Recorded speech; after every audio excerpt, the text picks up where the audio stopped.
Had you ever been in a Tesla or seen one on the road and just wondered what is actually going on inside that car when autopilot is on?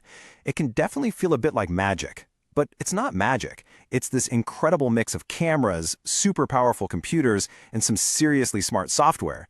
So today we're going to pull back the curtain and really demystify the tech behind one of the most talked about systems on the road. You know, this quote really hits the nail on the head. It's the perfect way to frame this whole conversation.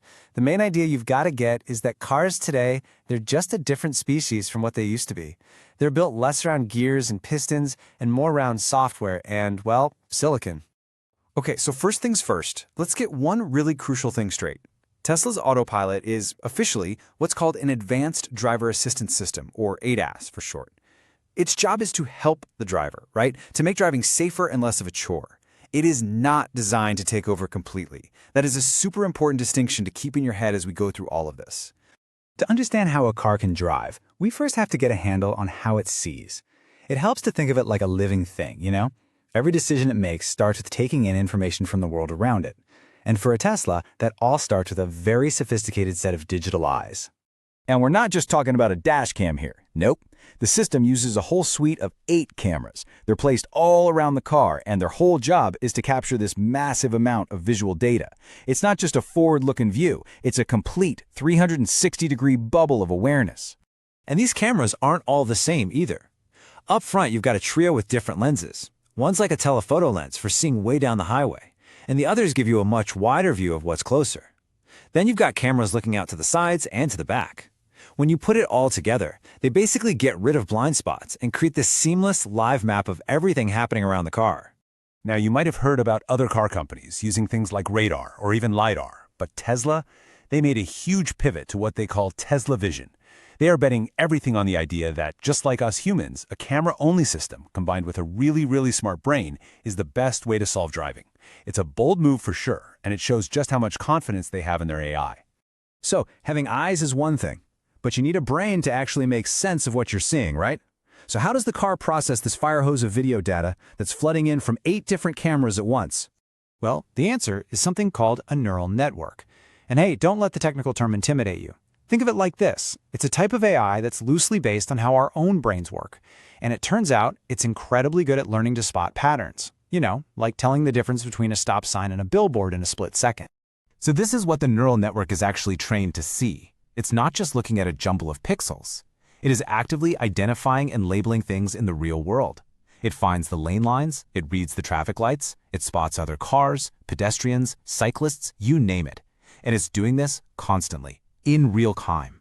Now, all of this intense processing, it's not happening in some server farm hundreds of miles away. It's all happening right there, inside the car, on a special piece of hardware that Tesla designed themselves. They call it the Full Self-Driving Computer, or FSD computer. And yeah, it is literally the dedicated brain for this whole operation. And just to give you a little context for the kind of power we're talking about here, check out this number. This computer can perform tens of trillions of operations every single second. That's the mind-boggling horsepower you need to analyze high-def video from 8 cameras all at once and still make split-second driving decisions. It's pretty wild. Okay, so the car can see and it can think, but here's what makes this system really different. It's not static. It's actually designed to learn and get better all the time, not just as one single car, but as a giant connected fleet. It all happens through this process they call the fleet learning loop. It's a pretty brilliant, continuous cycle. You have millions of Teslas out there driving around, basically acting as data collectors. When one of them runs into a weird or tricky situation, what they call an edge case, like a confusing construction zone, that data can be uploaded anonymously. Then, back at Tesla, the engineers use all that real-world data to train the AI and make it smarter. And the final step? That improved software gets beamed back out to every car in the fleet. And what that means for an owner is pretty incredible. The car you bought can literally get better at driving while it's parked in your garage. It's just like how your phone gets a software update with new features. A Tesla can wake up one morning with an improved ability to see the world and make better decisions on the road.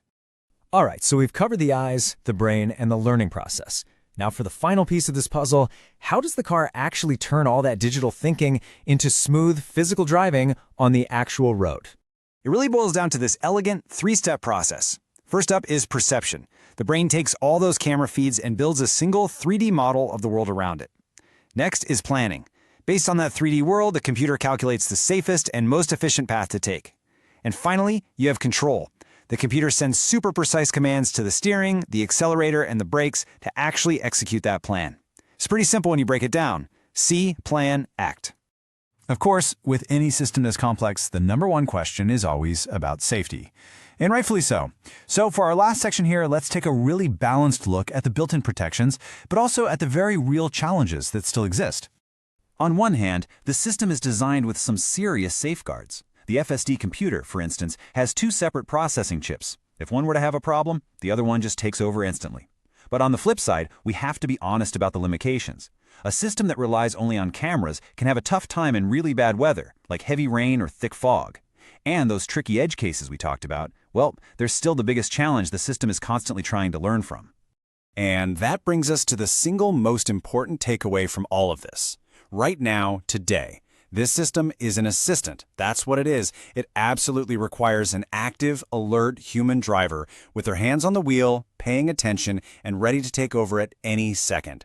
This is not a hop in the back and take a nap system. Not yet. And that kind of leads to one last interesting question. We are putting so much time and energy into teaching these machines to see the world and drive through it just like we do. As this tech gets better and better, it makes you wonder, with all the data they're collecting, what are these silicon brains eventually going to teach us about our own driving and our own world? Something to think about.